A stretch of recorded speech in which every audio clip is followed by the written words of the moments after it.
जाकी रही भावना जैसी, प्रभु मूरत देखी उन तैसी। श्री गोगा जी महापुराण का दूसरा भाग शुरू करते हैं राजा जेवर सिंह द्वारा नौलखे बाग का निर्माण करवाने से। जब राजा उमर सिंह के दोनों लड़के सयाने हो गए तो उन्होंने राजकुमार जेवर सिंह का विवाह सिरसा पाटन के राजा कुंवरपाल की लड़की बाछल से और नेवर सिंह का छोटी लड़की काछल से, दोनों भाइयों की शादी दोनों बहनों से करा दी। जो तीसरी बहन आचल थी उसकी शादी बाद में हरियाणा प्रांत में हुई थी। जब 10-12 वर्ष ब्याह को बीत गए और संतान का सुख देखना दोनों रानियों में से एक को भी नसीब नहीं हुआ तो राजा उमर सिंह व उनके दोनों बेटों को बड़ी चिंता हुई कि कहीं ये दोनों रानियां बांझ तो नहीं है। अगर ऐसी ही बात है तो क्या हम दोनों भाई निसंतान मरेंगे? क्या हमारे कुल में कोई नमा लेवा और पानी देवा पैदा नहीं होगा? क्या हमारा वंश हमारे बाद ही मिट जाएगा? राजा उमर सिंह के दोनों बेटे रात दिन इसी चिंता में घूमने लगे। ना दिन को चैन पड़ता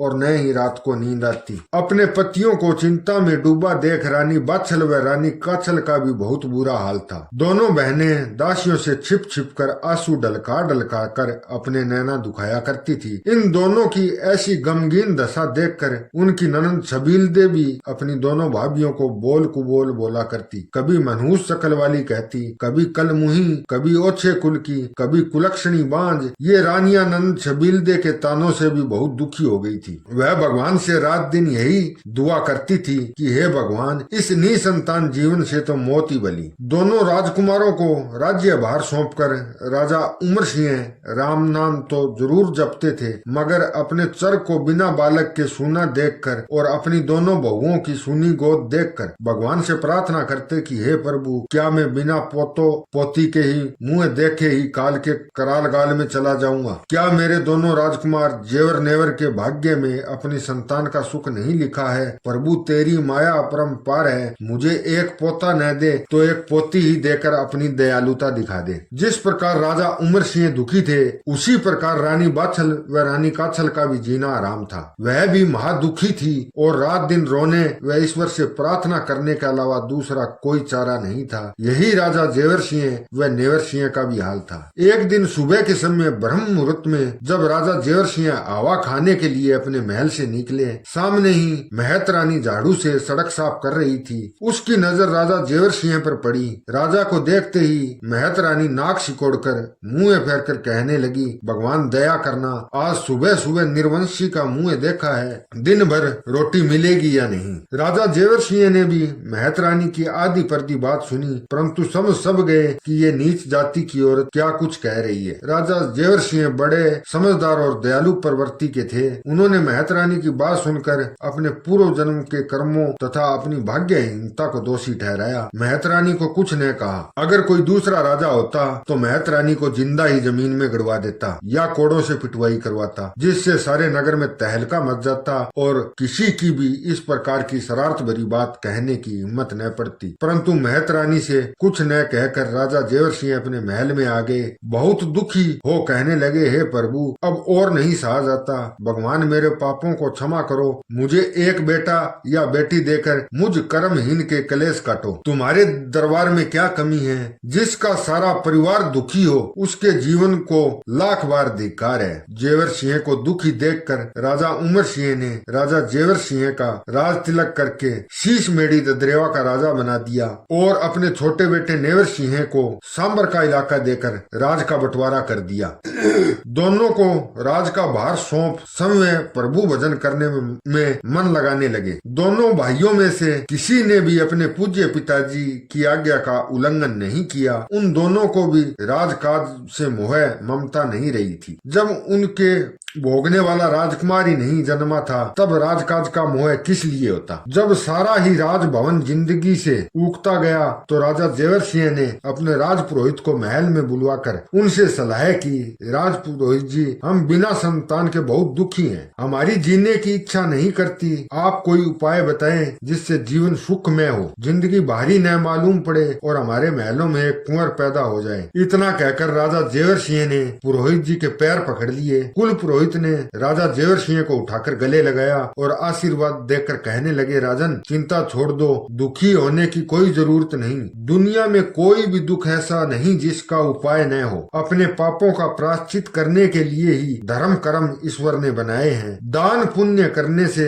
कैसा भी अपराध हो प्रभु कृपा से क्षमा हो जाता है। मेरी राय में आप सारा राज परिवार धर्म कर्म दान पुण्य में ही जी जान से लग जाओ। धर्म की जड़ हमेशा हरी रहती है। सबसे पहले बाग बगीचा लगवाओ, धर्मशाला बनवाओ, कुएं खुदवाओ, पानी के प्याऊ लगवाओ, संत महात्माओं की सेवा करो, दान के लिए दरवाजे खोल दो, कोई भी भिखारी निराश न जाए। इससे ये होगा कोई संत महात्मा आएगा और उसके आशीर्वाद से रानियों की गोदें भर जाएगी। राजा जेवर सिंह को अपने कुल पुरोहित की बात जच गई और उन्होंने उसी वक्त डोंडी पीटने वाले को बुलवाकर डोंडी पिटवाकर ठेकेदार लोग बुलवा लिए और 9 लाख का बाग बनवाने का ठेका दे दिया तथा बाग में ही धर्मशाला व कुएं का निर्माण करवाया। कुएं पर ही प्याऊ का भी इंतजाम किया गया। उसी के पास पूजा के लिए मंदिर भी बनवाया जिसमें शिव पार्वती भैरव हनुमान दुर्गा व अन्नपूर्णा माँ की मूर्तियां स्थापित हो गई। बाग के पेड़ों को पानी देने की पूरी व्यवस्था हो जाने पर अनुकूल समय पर फल फूल आम अमरूद लीची जामुन वगैरह के पेड़ पौधों से बाग हरा भरा हो गया। पेड़ों की डालियों को फलों से लदी देखकर माली मालिन बड़ा हर्ष मानते। इधर तो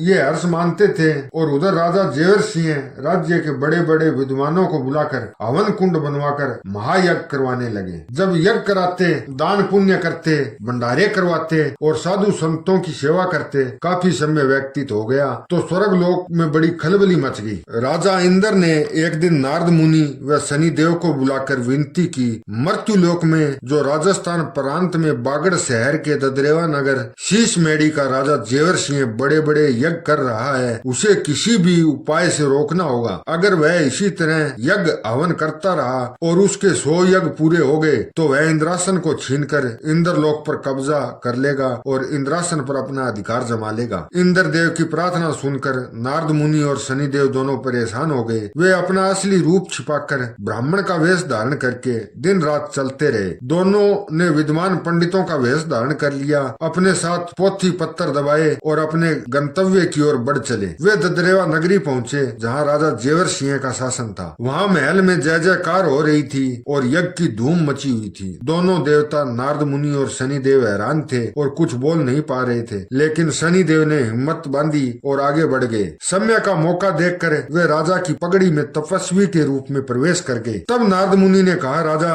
तुम तो घी जला रहे हो अर्थात दिखावे में लगे हो, लेकिन गरीबों को भोजन नहीं मिल रहा। संभल जाओ प्यारे राजा, जो भी दुख तुम्हारे मन में है हमें बताओ। हम काशी के पंडित हैं और 3 जन्मों की जानकारी रखते हैं, तुम्हारे मन की बात बता सकते हैं, इसलिए पूछो, इसमें तुम्हारा कोई नुकसान नहीं होगा। तुम्हारा चेहरा क्यों उदास है, कौन सा दुख तुम्हें सताता है? नारद मुनि की वाणी सुनकर राजा जेवर सिंह बड़े प्रसन्न हुए। वे तुरंत ही सिंहासन त्याग खड़े हो गए। उन्होंने दोनों महात्माओं के चरण स्पर्श कर नमस्कार किया और दोनों हाथ जोड़कर कहने लगे, हे ब्रह्म ज्ञानी ऋषियों, मैं भाग्यहीन निसंतान होने के कारण ही हवन यज्ञ तथा दान पुण्य करके किसी महात्मा के दर्शन लाभ व संतान प्राप्ति के वरदान मिलने का कारण ही अपने राज पुरोहितों की आज्ञा अनुसार ये पूजन व्रत कर रहा हूँ। सो आज अनायास ही आप लोगों के दर्शन हो गए। अब मुझे आप महानुभावों से पुत्र की प्राप्ति का वरदान मिलने की पूरी संभावना है। सो हे ब्रह्म ज्ञानी देव, मेरी मनो इच्छा पूरी होने का वरदान देने की कृपा करें और मेरे लायक जो सेवा हो वह बताने की दया करें। हे देवों के देव, मेरी हाथ जोड़कर पैर छूकर आपसे प्रार्थना है कि दुख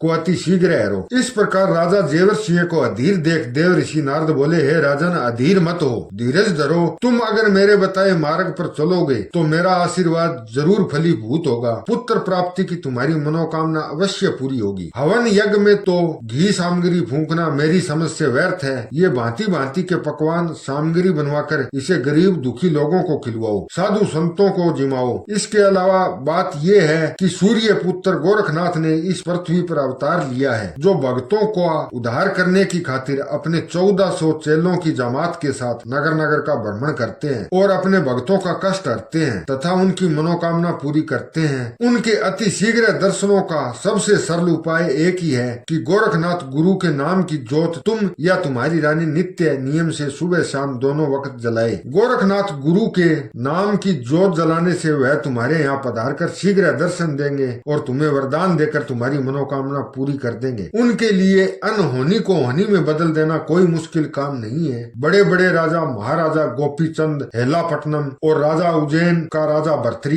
सियालकोट का राजकुमार पूर्णमल जाति के समान 1400 चेलों की जमात है। नारद मुनि के श्रीमुख से जो वचन निकले वह सब राजा जेवर सिंह के मन में बैठ गए। उन्होंने नारद मुनि के चरणों को शीश झुकाकर और पंडितों से यज्ञ हवन बंद करवा दिए। उन्हें दिल खोलकर दक्षिणा दी, किसी को हीरा, किसी को मोती, किसी को मोहर अशरफी, किसी को कंचन कड़े और किसी को साल दुसाले तथा दुधारू गाय सोने के सींग मंडवाकर सब यज्ञकर्ताओं को दी। अपने पुरोहित जी को जागीर देकर उनका मान बढ़ाया और शनिदेव व नारद मुनि को भी केवड़े के गुलाब से बनी खीर खांड के भोजन करवाए। शनिदेव की माया अपरंपार है। उन्होंने राजा जेवर सिंह की मति हरकर राजा इंद्र का सदमा दूर कर दिया और पुत्र प्राप्ति का उपाय बताकर राजा जेवर सिंह का क्लेश ही हल्का कर दिया। हे राजन, जगत पिता आपकी मनोकामना पूरी करे, इतना कहकर शनिदेव व देव ऋषि नारद इंद्रलोक पहुंचकर राजा इंद्र का यज्ञ हवन बंद कराने की